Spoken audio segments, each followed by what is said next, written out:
Welcome to the Filmsteins, the podcast where we discuss all things movies. Join us as we dive deep into the latest releases, revisit classic films, and explore the art of cinema. Whether you're a film fanatic or just love a good flick, we've got you covered. From Hollywood blockbusters to indie gems, we're breaking down the storytelling, cinematography, and everything in between. So grab some popcorn, sit back, and get ready for some cinematic magic. If you like what you hear, please consider subscribing to our Patreon at patreon.com/filmsteins. We offer tiers at the $1, $5, and $20 level, where the $5 tier grants the ability to request films for future episodes. This is the Filmsteins, where movies are more than just entertainment, they're an experience. All around you. And welcome back to another episode of the Filmsteins. Glad you guys could make it today. I'm joined today by my elderly friend, Lucy. Damn.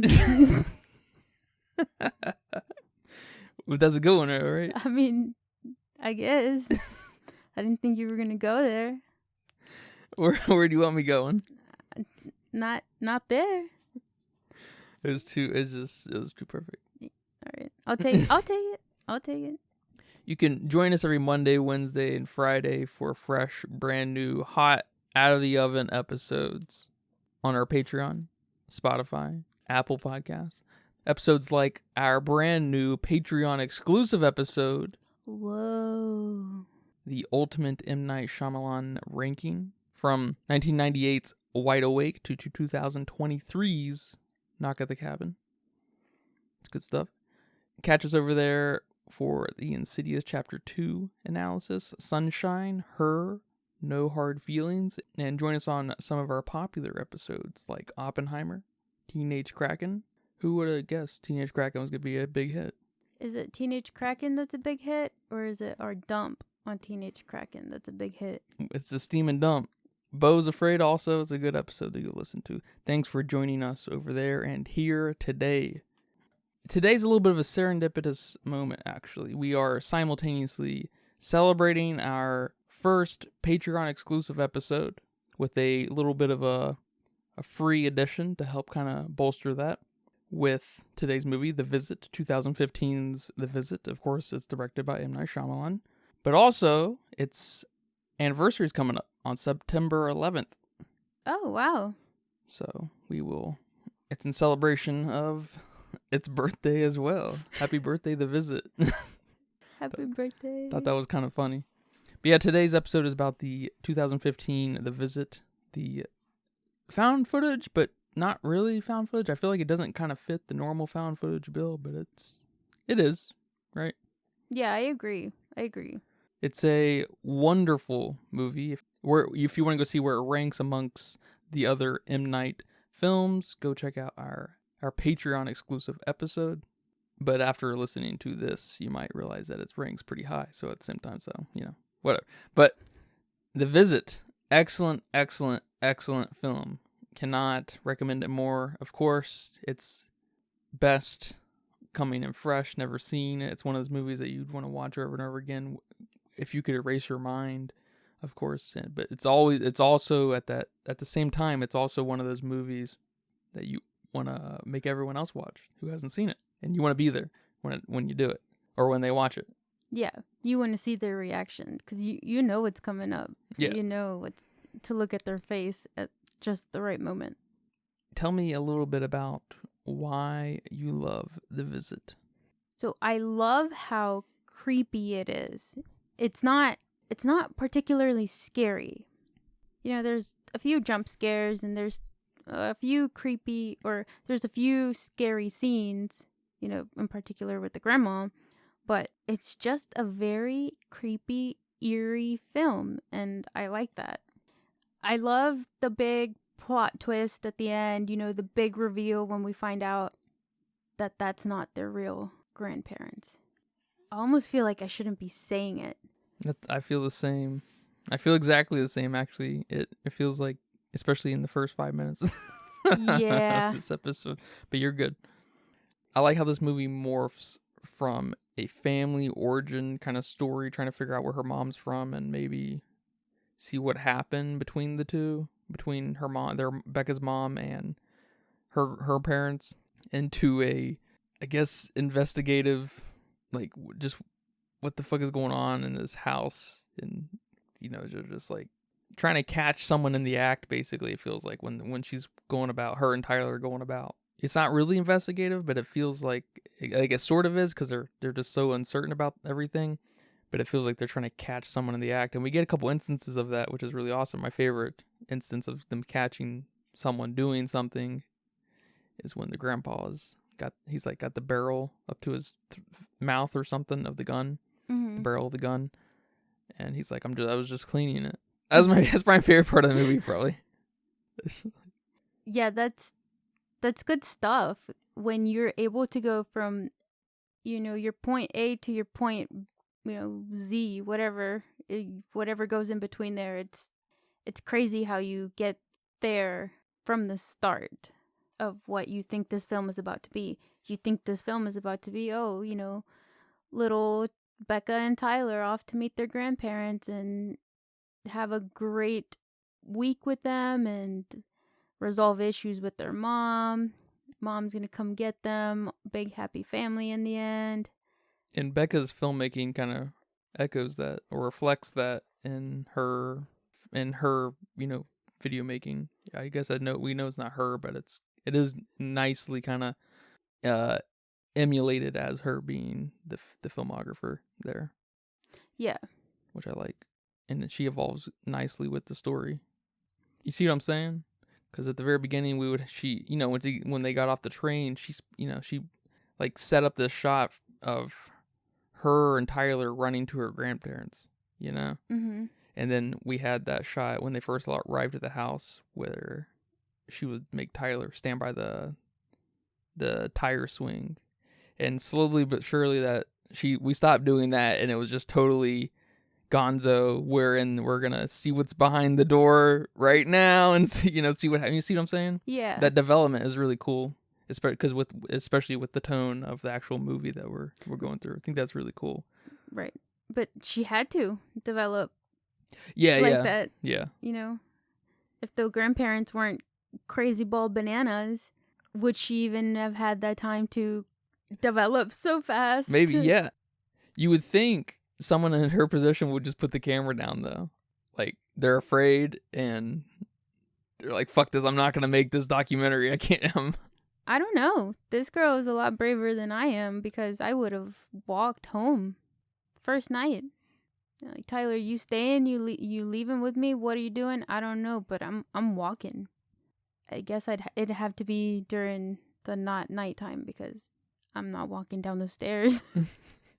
The working title for this film was Sundowning. You saw that? I saw that. I'm glad they went with The Visit. Not like I knew what Sundowning was before the film, but anyway, I like The Visit better. Yeah, I'm not sure. I don't love The Visit title, but I also don't love the Sundowning title. So I'm not sure. I'm not sure which one I like more, but I did think that was kind of funny. That's a funny working title at the very least. Yeah. I think that was, from what I could tell, it was the title of the movie, and then producers were like, all right, we need to gentrify this just a little bit, make this a little bit more. Oh, I thought they changed it. I guess I didn't read on why they changed it. I just read that it was changed, but I thought they changed it because they didn't want to give us any clues. Yeah, maybe that is why they changed it.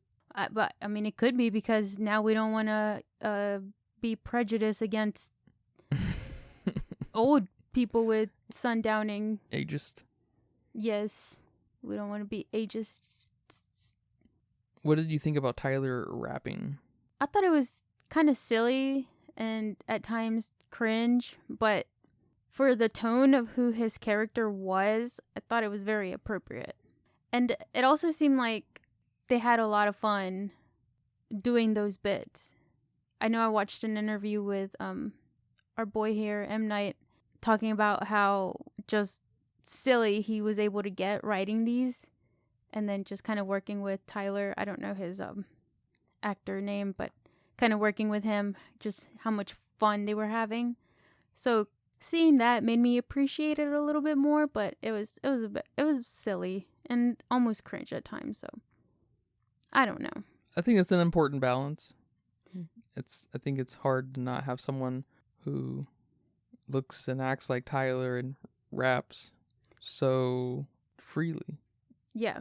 And he keeps that kind of character throughout the whole film. So it's not like he just randomly rap, but then he's stoic or he's quiet, or he has his stupid raps, he has his stupid things, and he continues to be a stupid 14-year-old throughout the whole film. So I'm okay with it. Yeah. I bet that was a big no for other people on why they didn't like this.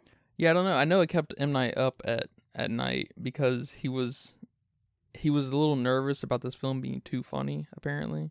And there was an original cut that was really funny, like much funnier than this, and he thought the final cut was a better balance.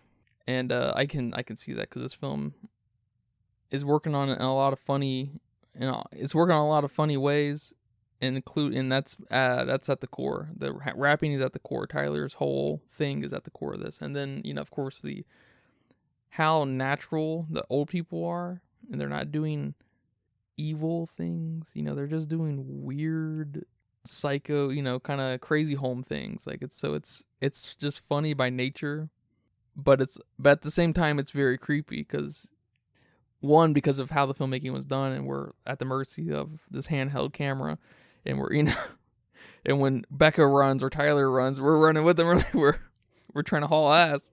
Yeah. But we also don't want to run into any creepy old person in the middle of the night. Yeah, I thought it was a good balance between creepy and funny. Probably because I don't find anything the old people did funny. Nothing whatsoever was funny to me about the old people. Yeah. And really, just some of the funnier bits were with Tyler for me. It wasn't his raps or anything like that, but I guess just some of the stupid stuff that he would say. I think my favorite part was, not my favorite part, my favorite, I guess, Tyler funny moment was when they caught the grandma clawing at the door and she was naked, and he closes the door and he said, "Well, I'm blind." It made me laugh so much. That was good. That was good stuff.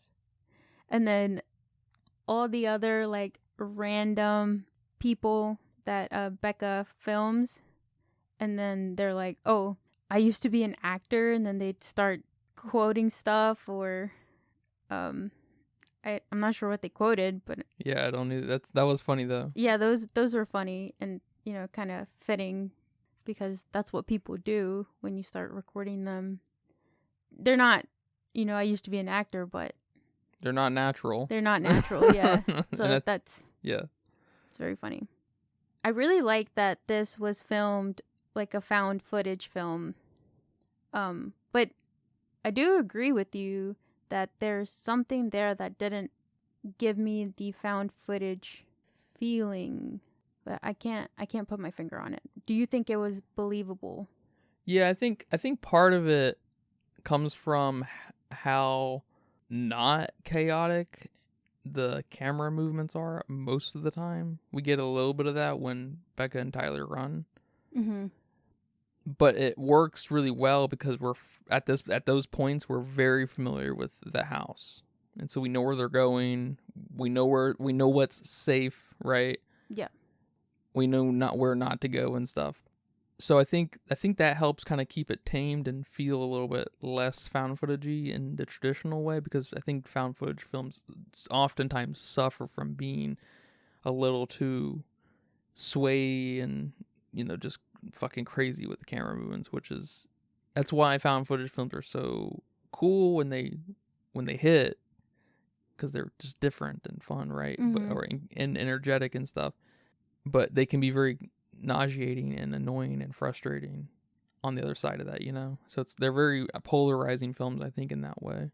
And this film does a good job keeping you in one place, or establishing the place, especially in the very beginning. With what I kind of was saying, it was very tamed and very indie feeling with how Becca was shooting, and them walking away from the camera, and it felt very romantic in a way, and and then it gets kind of turned on its head, which is very cool in itself. I'm not very familiar with found footage films, but I can't recall a found footage film ever kind of changing the tone like that, at least in the camera style or the I guess literally the cinematography, I should be saying.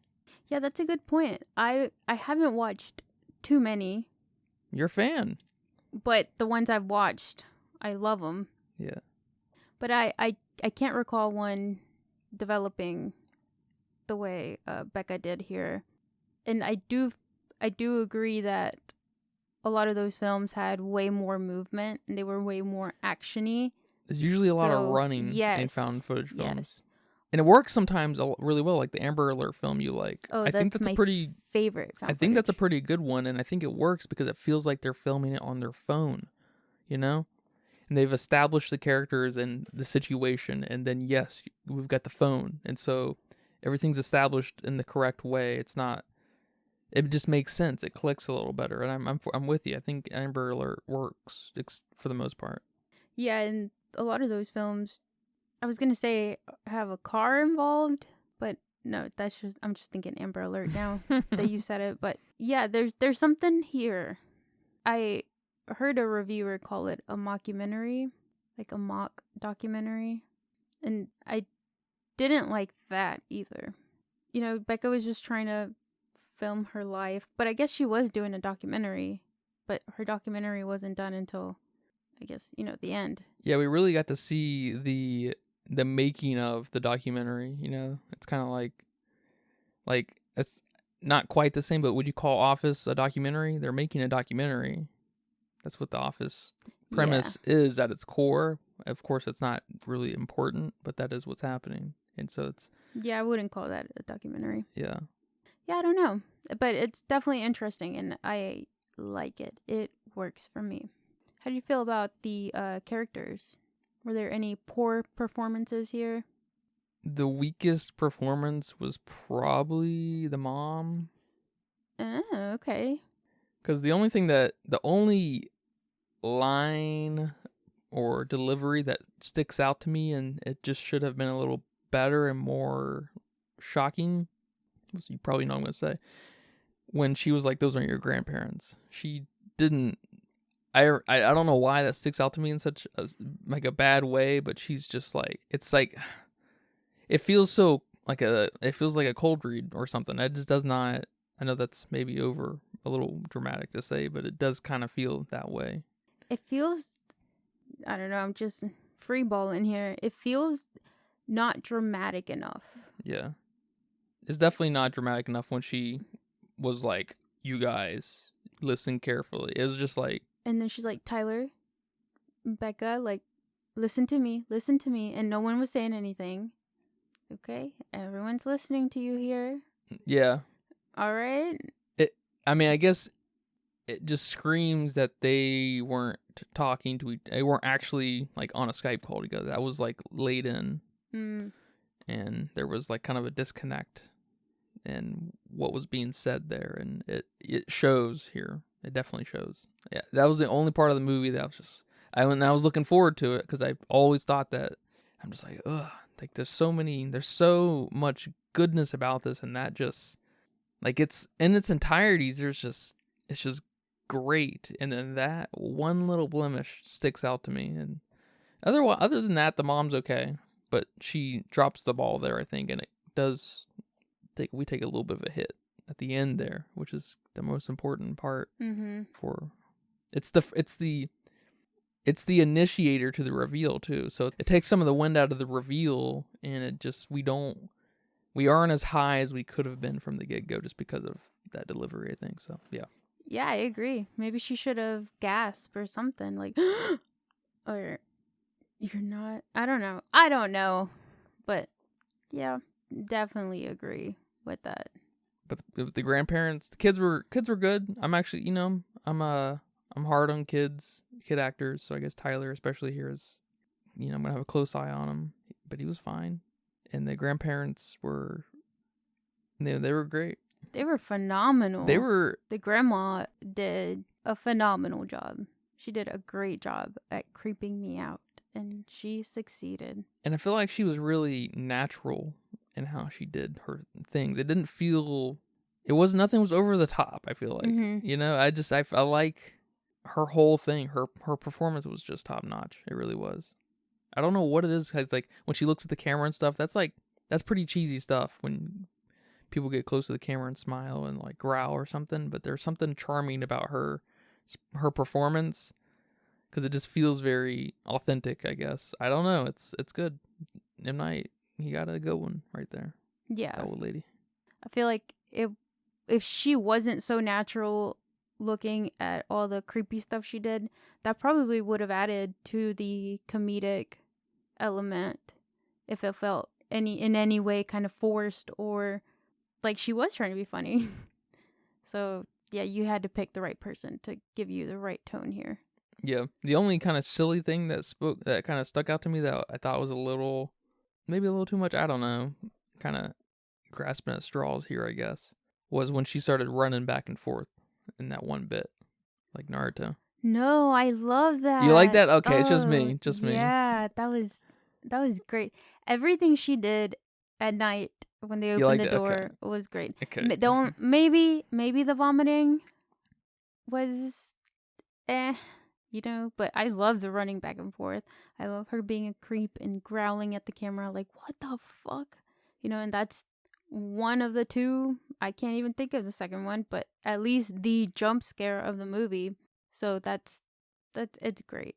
When she's naked and clawing the door, also great. When she's crawling at them, all creepy and shit. That's kind of a jump scare too when they're under the house. There's like a little but not quite the same. Not as like boom in your face, literally, as when she gets in front of the camera. Yes. I want to know, is that her under the house, or did they get a stunt double for that? No way, is it her? I'd be impressed. I can't even do that. I know. That's why I'm saying it can't be her. That'd be awesome. So you brought it up in the beginning how one of your favorite parts was when the grandpa was about to shoot himself and played it like, oh, I was just cleaning the gun. It was a good part, but I didn't totally understand what was going on there, just to add to the creepiness element. Yeah, I think so. I think that was just... they didn't seem suicidal. Yeah, but we as we learn later, they are just mental psych patients. Yeah. So they're all kinds of fucked up. And we know less about him really than we do her. We know that she's got Sundowning, kind of out of control kind of case, and she's and that's just it, I guess. And so we get kind of less of him. We just know that he can't control, shitting himself, and that he hallucinates. And he hallucinates and is paranoid, and so I could, if one of them is gonna be suicidal, I could see him being the suicidal one. Okay. So yeah, I was just confused. I liked it, and I guess he had like some mild dementia too, with thinking about going to that party and stuff. Oh yeah, so that's right. Yeah, no, I liked it too. I like the grandpa a lot. I like that he is a little bit more here. Like he's a little bit more sane. Mm-hmm. Or so you think. So he's like a little, he's just, it's just like a nice little spectrum of insane. I don't know. Is he the most sane? Because he's doing a lot of the violent shit here. It's hard to really know. It's hard to know. But the grandma's also telling Becca to get into the oven, and then twice, and then the second time she closes her in, and you're just like, in front of Tyler too, which is hilarious. It's a funny moment, but Tyler's just like, what the fuck is going on? Why did she even get in there? That was kind of like it's almost a meta M. Night, one of those M. Night-isms where that was all for Tyler's like performance. I wonder if he even knew that was gonna happen when they were filming. Oh you my know gosh. what I mean? That would be hilarious. Like what? How'd you feel about the most epic, grossest scene, in my opinion, and I think a lot of people will agree, scene in this movie? when the grandpa shoves the diaper in Tyler's face. It probably is the grossest scene ever In anything. in anything. Yes. And I like how it's shot because we don't really get a clear view of it, and it's just... We don't even need to see his face. We don't need to see shit smashed on his face to be completely, utterly grossed out. Because we know. That's our worst fear, you know? We're introduced immediately that it's like the first thing we get out of Tyler, that he's a germaphobe, and then this grandpa hides his shit in the barn.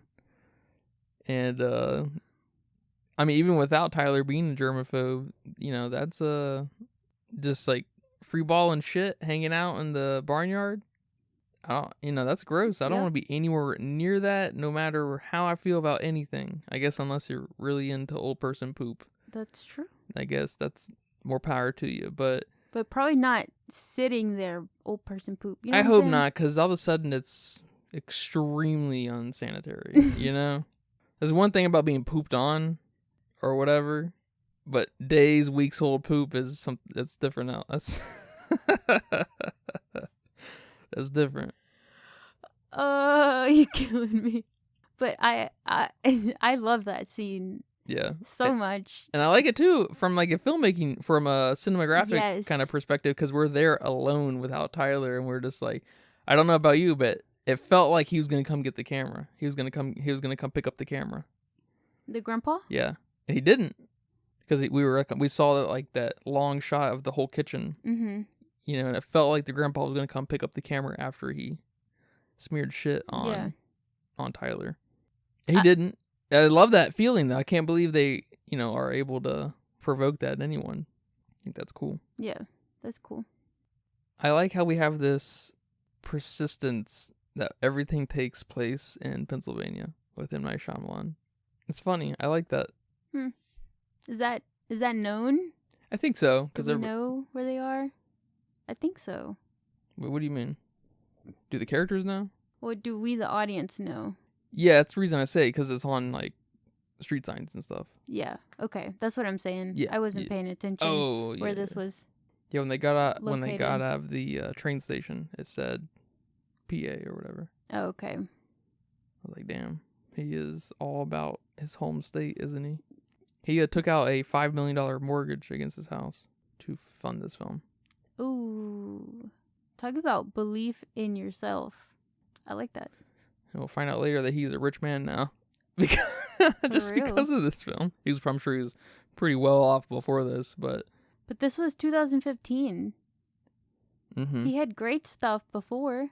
Yeah, but right before this, he had The Last Airbender, The Happening, and After Earth. 3 epic fails. So. Oh, The Happening. Well, all right.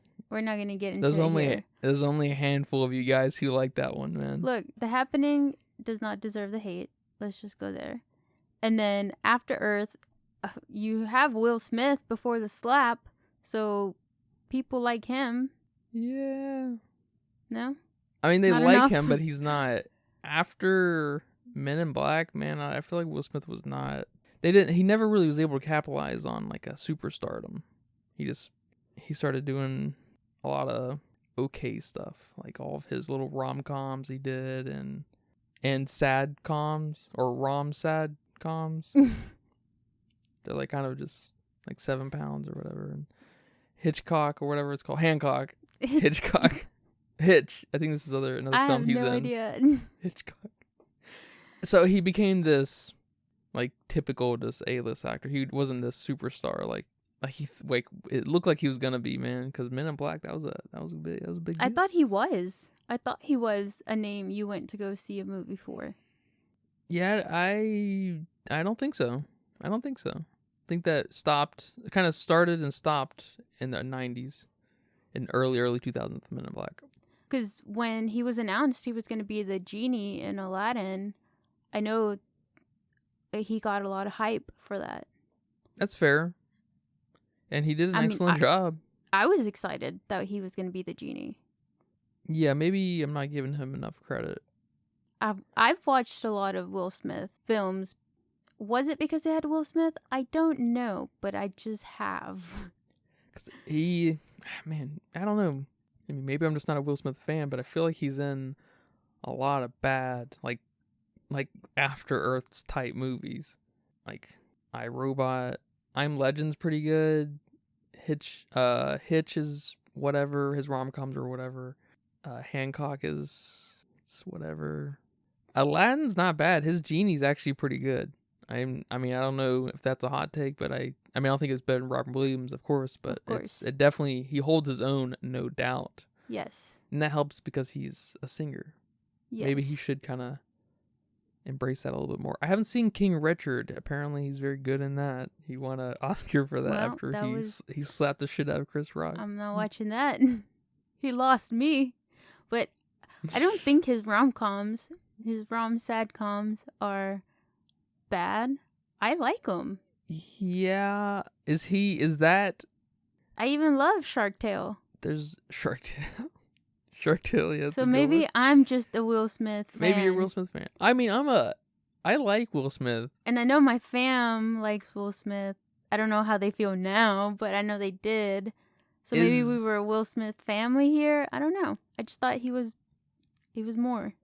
Yeah. You know what we're going to have to do one day? We're going to have to... do a poll? We're going to do a tier list on actors and see where they fit in, like, S tier, A tier, B tier, C tier, like D tier. Our thoughts or yeah, our thoughts. One? Our thoughts. And then our audience can write in and tell us how stupid we are. That would be funny. That'd be hilarious. I mean, I'd put Will Smith in an A tier category, but he's not a superstar, I would say. He's not a... What's the top one? S. Then A? A. I'm putting him in S. Okay. That's fine. I can't, if that's how you feel. He's too much of a household name. If he is a household name. Yeah. There's no doubt about it. In that way, he's probably among the most famous actors in household name. And I guess I'm kind of trying to think of caliber of movie, but I mean, maybe that's being too specific. Yeah, maybe because, he's not only in, according to you, Bobo movies. Well, not Bobo, but just, kind of very commercial. Half Bobo movies. Just commercial. Commercial Bobo movies. He's also in, well-liked movies. Like Men in Black, Aladdin, and then he is in a TV show. The Fresh Prince is, huge. That right there should make him a little bit higher than an A, but you can't go much higher. So, I don't know. Yeah, I'd like to write down my thoughts on who's a S and who is a A. Yeah. Maybe I would put him differently if I can recall any of the other S's. Yeah, the only S tier actor I can think of off the top of my head is Joaquin Phoenix. He's not an S tier. He's not in anything. What's what I'm saying is I'm thinking caliber of film. What caliber of film? Joaquin Phoenix? Yes. Well, he's in Beau's Afraid. That's a high caliber film. Yeah. What's a high caliber film? How much money it made? A low concept film. Just all about, character and the premise. According to you? No, that's a definition. That's a technical term. Low concept. No. According to you, Beau's Afraid is a low concept film? Oh, no, that's kind of an objective definition of what that film would be. Like, Hereditary would be low concept. High concept would be something like... No, I understand the low and high concept. But just who's making these movies? Who's categorizing these movies in those categories? I don't hear anyone actually categorize movies like that. Then how do you know if it's an S tier or an A tier actor based off of that? Oh, I would... Not just that movie. Yeah, based off of... Signs, Gladiator, Walk the Line. These are very... He's in Walk the Line? Okay. Mm-hmm. Yeah, I don't know what films he's in. The Joker, of course. The Joker. The different kind of directors he works with. Those kind of... Like, William Dafoe would be another S-tier actor. Yeah, him I completely agree with. And Joaquin too, but just I wasn't remembering what he was in besides Beau's Afraid and Signs. The Village and Signs. The Village, yeah. Okay. it's okay. But I forgot about all the other ones. No, it may not be fair to Will Smith to say he's not S tier, because the household name thing might be it might need to be more important to the formula than just, are his films going to be remembered in 100 years? Right. So, no, I get that. Because is Joaquin Phoenix a household name? Not as much as Will Smith, probably. Or at least at their peaks, probably not. Because Joaquin Phoenix is much bigger than Will Smith now. But is he as big as Will Smith was in the early 2000s? Mm-hmm. Maybe not. But they're both household names. I don't think I knew Joaquin Phoenix's name. I knew the face, the actor. Till the Joker, probably. Till the Joker. Yeah. Yep. Yeah. No, that makes sense. But back to the movie. I'm glad he didn't lose his home. I am too.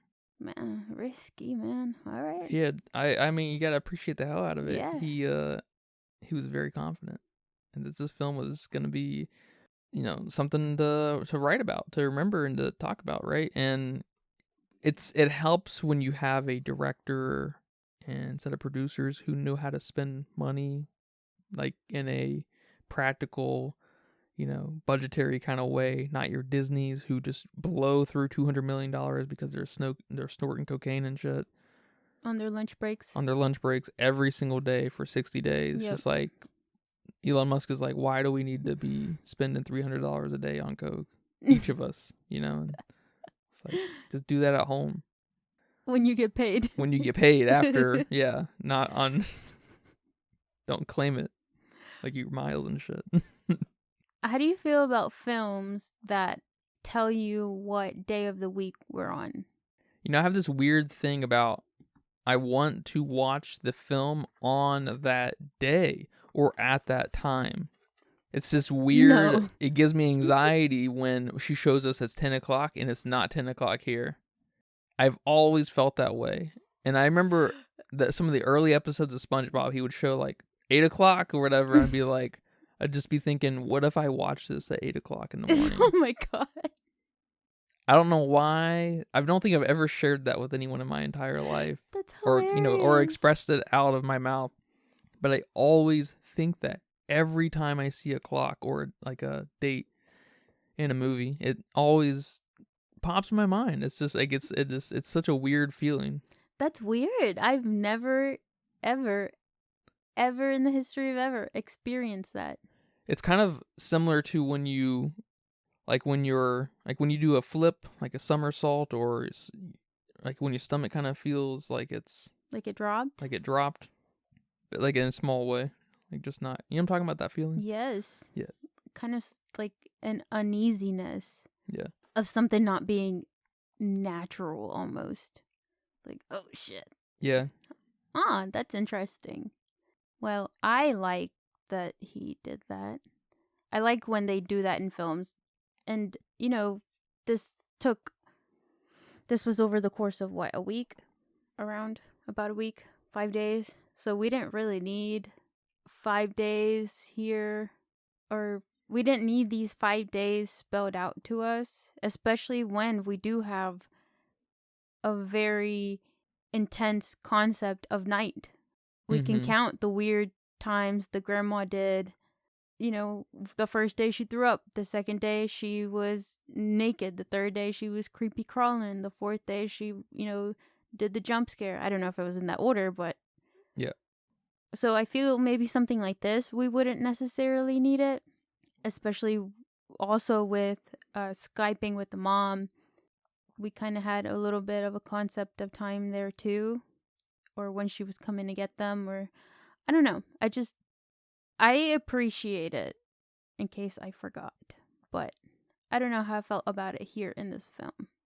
I liked it because when it'll be like Thursday morning, you have 12 hours before things might, before they start getting weird as shit kind of thing. Or if it's Thursday evening, you're like, fuck, we've got like 2 or 3 hours kind of thing. There's like a how much time do we have left thing going on. And especially I feel like it's a nice setup, because at the very end when the mom's like, that those aren't your grandparents, and then they're like, all right, well, she's gonna call the cops and stuff and everything. So we just need to wait it out. And then all of a sudden, it's at the end, so they don't really need to show us any more time cards or anything.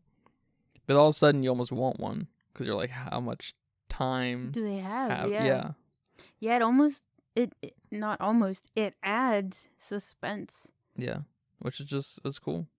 That's fucking cool. I did like that the words were big and bold and red. Maybe that's just me because I can't see shit. So I like the big boldness. Not like Christopher Nolan over there telling me in really thin white font. On a white background. On a white. He's like, can you see the letters? And then you're just like, and he's like, exactly. It's like, all right, Chris. Good job. I need glasses, I guess. Yeah, I guess so. We're wrong. We can't see. What do you think about her trying to interview the grandparents? In what way? Like that she should have left them alone? Or their reactions of getting interviewed? Because their reactions are totally normal here with everything else that's going on. But maybe a little bit of the obsession of trying to release her mom's childhood trauma, I guess. I don't know. Could have gotten her killed, so I don't know. Just let it go. Well, I mean, with that said, what do you think about the kind of overarching theme of, kind of reconciliation and kind of letting go of grudges and not being so stubborn? Because at the end of the day, this movie kind of has a happy message. Yes. Which is also fucking weird, and it's weird feeling when we get to that point. But it's good.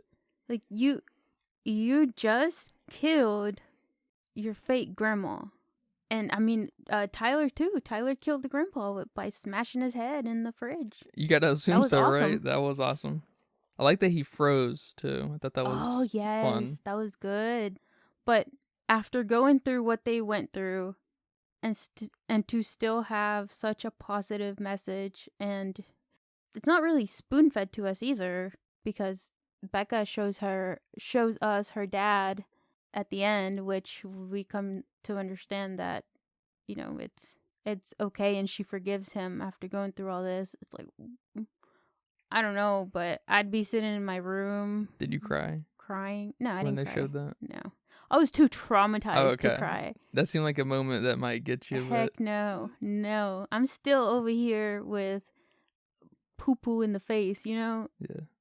You can't get me in a moment after experiencing other high, intense feelings like that. But it was nice. It was a nice message. She was nice for trying to get her mom a resolution, even if it was stupid for her to do that.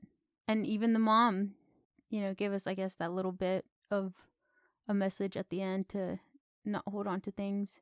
And I feel like Tyler resolved his shit back then with the grandpa, because he started like repeating all his football words. Like, he had a total breakthrough. Yeah, which was awesome. Yeah, that was fun. Yeah, I feel like the star moment in the whole film was when Tyler was recording Becca, and she was off center, and he was grilling her, or is that the right word? Yes. When you ask a bunch of questions? Yes. Yeah. About, what was he saying specifically? That she doesn't look at herself in the mirror. That's right. Ever since their dad left. And that, I guess she doesn't look at herself enough that she put her sweater on backwards.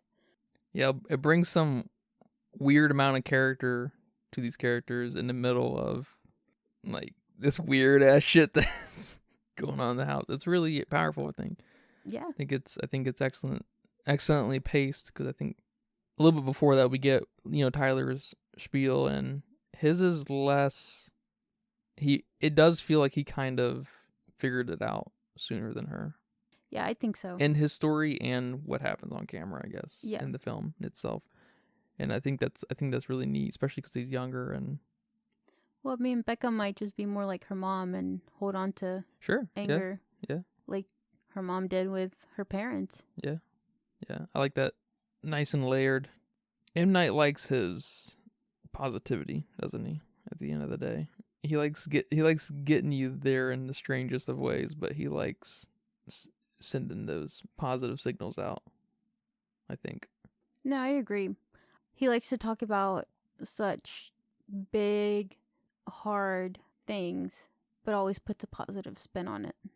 What do you think about the crazy people displacing their grandparents? Because their grandparents would go and volunteer at the psychiatric mental institution, right? How did that conversation go? The crazy couple was like, invite us over for dinner or something. We're good. And then No, think they escaped. Snuck out. They snuck out. Yes, and I think that because they're crazies, so the other grandparents, the real grandparents, will never bring them into their home. You don't bring crazy into your home. Yeah. I guess, I don't know. And then B, because that's probably what they tell you during the onboarding. Yeah, the process or whatever. When you're becoming a volunteer, never take these people outside, never take them out to eat, just here. We're just... You come, you leave. Yeah. And then when we had the guy that came in to check on the grandparents, and he told Becca that he had all this, like, juicy stuff from where they volunteer. So that kind of makes me think, like, the juicy stuff is that they escaped. All these juicy rumors, what he was saying. Because they know. That's a good point. I like that. That's good. That's good insight. Good catch. Thank you. Yeah, I like that they killed that other woman. They hanged her. That was so stupid and funny. I love it. I like also that we saw throughout the film photos, and it helps build this comfort in a way. We didn't really see an old couple per se until later in one of the photos. Mm-hmm. But it does help build this kind of comfort. Although that comfort's totally fucking pulled out from under you when they start acting weird.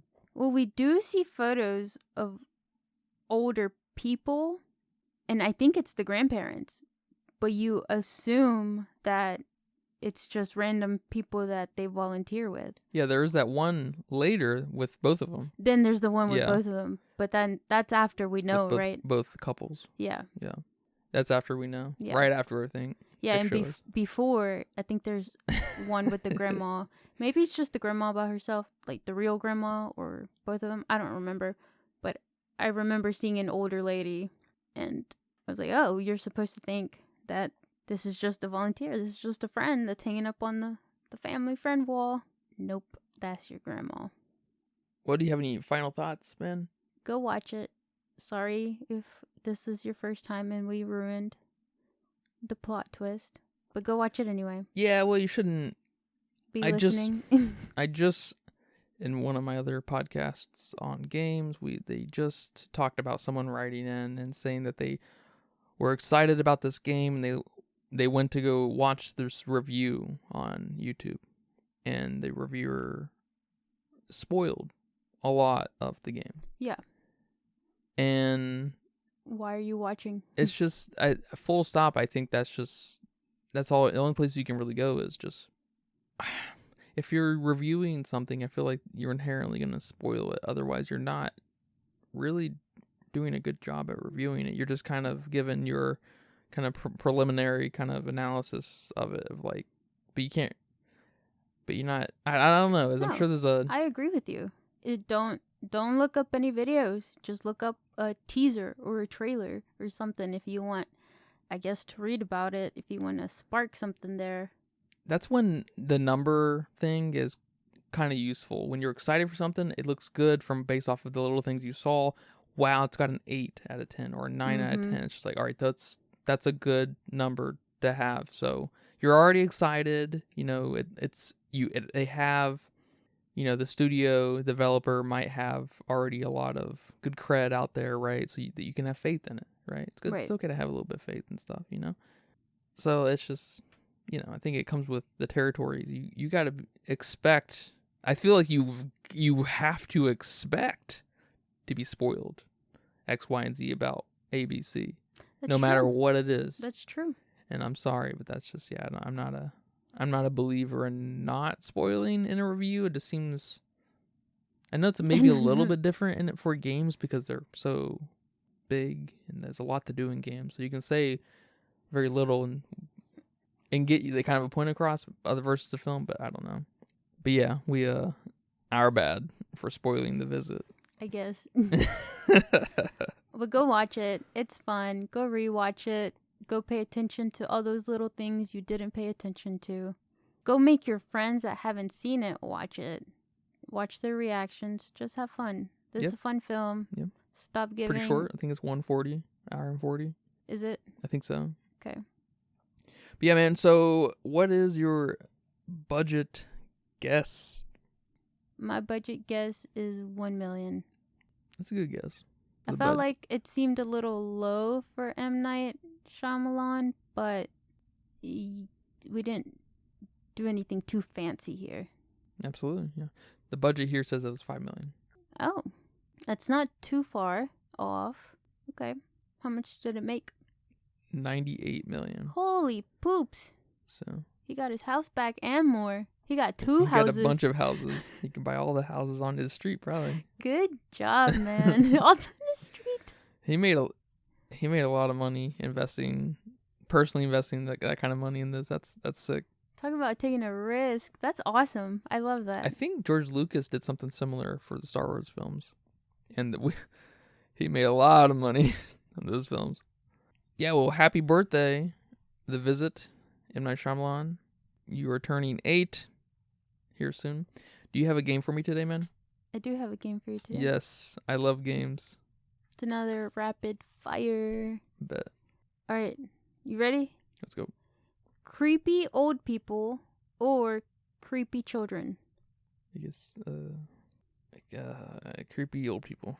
Creepy old people? Like you'd rather see creepy old people? Yeah, they creep you out? They're a little fresher right now. I feel like we get some more of them. We need more of them. Creepy little kids are a dime a dozen. That's true. Yeah, I'm gonna go with creepy children because creepy old people are creepier than creepy children. Okay, yeah. They scare me more. Yeah. I feel like I could kick the shit out of either one. Yeah, you're good. So, I'm good there. But we need some more creepy old people. All right. Incontinence or sundowning? Sundowning? Really? Yeah, hopefully it's not that bad. It's every night. Yeah, but hopefully it's not this bad. You know what I'm saying? I'm taking my chances. Because incontinence is going to be bad no matter what degree it is, you know? But you got diapers. I'm not doing that. You're not. I'd probably kill myself. Maybe that's why he's killing himself. I empathize. Oh my gosh. I'm going incontinence, man. They got diapers. They got butt wipes. I'm good. I'll deal. You could take a lot of breaks at work and stuff. Well, if you're experiencing one or the other, you're probably old as shit. You're probably old as fuck. So that's true too. Like, what if you're sundowning and you fall down the stairs? Nah. She seems pretty conscious though. No, she doesn't. Like her body seems conscious, you know? I guess so.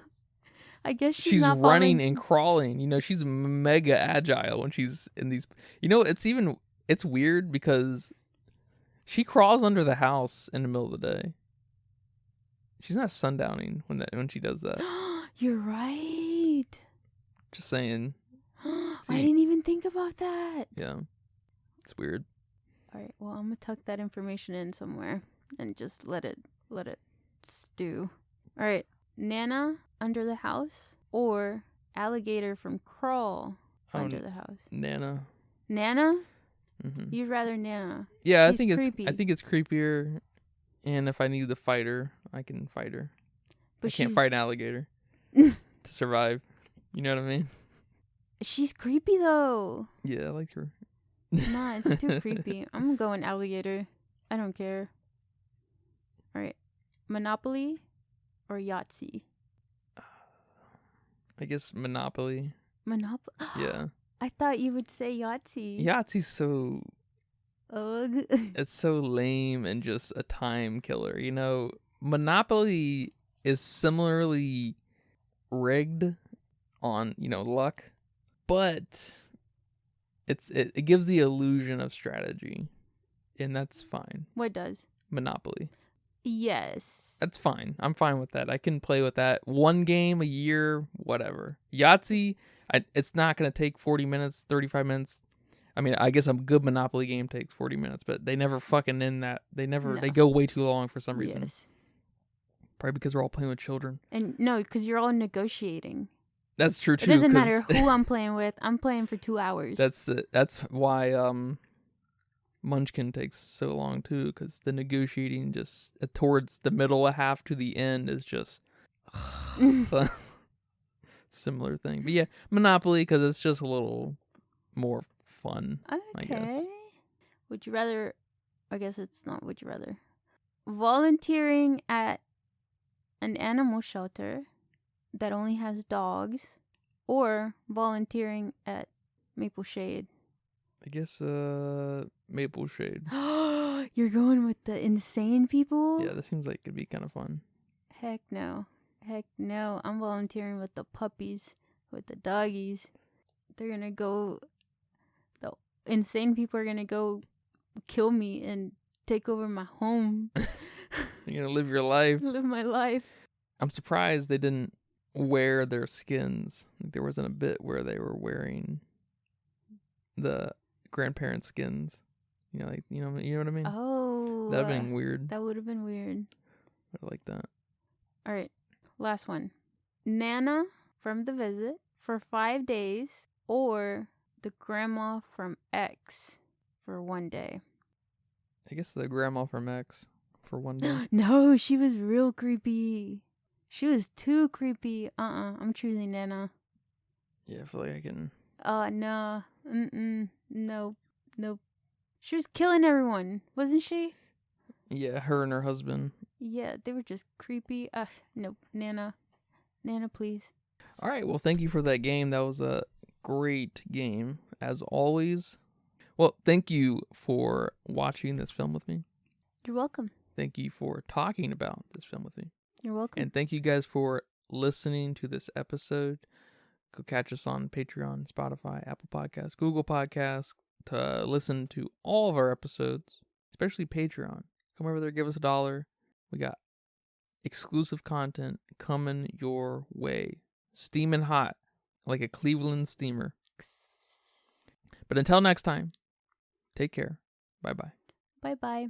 And that's a wrap for today's episode of the Filmsteins. Thanks for tuning in and joining us on our cinematic journey. We hope you enjoyed our discussion and gained some new insights and perspectives on the world of movies. Don't forget to subscribe to our podcast on your favorite platform, especially Patreon at patreon.com/Filmsteins, and follow us on social media for more film-related content. We love hearing from our listeners, so if you have any feedback, suggestions, movie recommendations, or book recommendations, please feel free to reach out to us. Until next time, keep watching and keep loving the magic of movies. This is the Filmsteins signing off.